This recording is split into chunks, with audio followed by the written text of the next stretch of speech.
Olá, excelências, tudo bem? Eu sou Diego Barreto e hoje estaremos falando sobre um tema um tanto quanto polêmico e delicado, o crime de aborto. Ressaltamos que trataremos apenas as questões de direito, como sempre dando dicas de estudo, não expressando qualquer opinião moral ou religiosa. Vamos lá?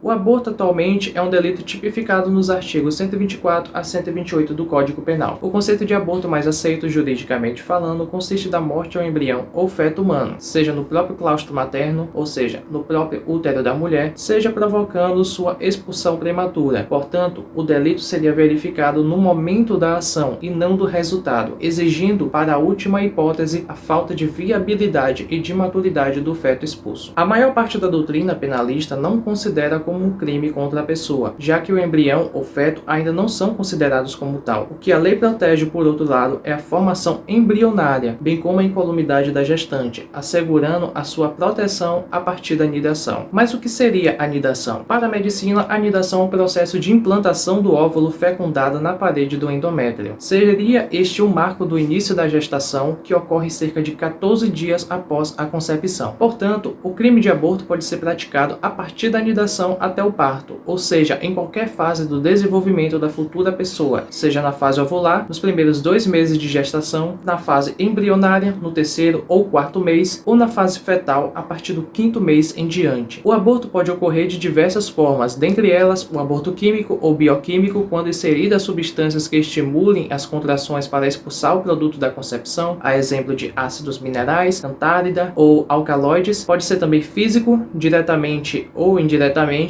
E por fim, poucos sabem, mas o aborto também pode se dar por meios psíquicos, como sustos, choques morais, provocações de terror e até sugestões. Entre os tipos de crime de aborto, podemos citar o autoaborto, provocado pela própria gestante, por sua própria vontade ou praticado por terceiro com o seu consentimento, ambos elencados no artigo 124 do Código Penal. Aqui vale dizer que a gestante responderá por esse artigo, enquanto o terceiro que fez com consentimento dessa responderá pelo artigo 126 do Código Penal. Já quando o aborto é praticado sem consentimento da gestante, o terceiro responderá pelo artigo 125 do Código. Entretanto, o próprio legislador elencou exceções ao crime de aborto lá no artigo 128, o qual vai dizer que, primeiramente, não se pune o aborto praticado por médico em 2 casos. 1. Se não houver outro meio de salvar a vida da gestante. 2. Em caso de gravidez resultante de estupro. Não se pune o aborto se a gravidez resulta de estupro e o aborto é precedido de consentimento da gestante, ou quando incapaz de seu representante legal. O primeiro aborto é chamado de aborto necessário, afinal, o mesmo se baseia no estado de necessidade, excludente da ilicitude da conduta, quando não há outro meio apto a afastar o risco de morte da gestante, independentemente do consentimento da mesma. A decisão aqui é pura e simplesmente do médico. Já o segundo inciso é conhecido como aborto humanitário ou sentimental. Esse aqui exige que haja o consentimento da gestante ou de seu representante legal, quando a mesma é criança ou adolescente. Aqui existirá a exclusão da culpabilidade da gestante pela inexigibilidade de conduta diversa. Afinal, o mal causado à vítima do estupro é maior que o mal que o delito de aborto pretende evitar. A carga emotiva, moral e social em relação à gestante a atinge de tal forma que não pode ser exigido outro comportamento da mesma. Além disso, para o realizamento do aborto pelo médico, não é necessária sentença condenatória, tampouco autorização judicial. Basta que essa intervenção esteja fundamentada em elementos sérios de convicção, quais sejam os boletins de ocorrência, declarações, dentre outros. Mas aí você me pergunta, mas caso a gestante induza o médico a acreditar que a gravidez decorreu de estupro, aí estaríamos diante de um erro de tipo permissivo, que, se inevitável, pode excluir o dolo e a culpa do médico, respondendo a gestante em concurso de crimes por falsidade e por induzir terceiro a realizar o aborto.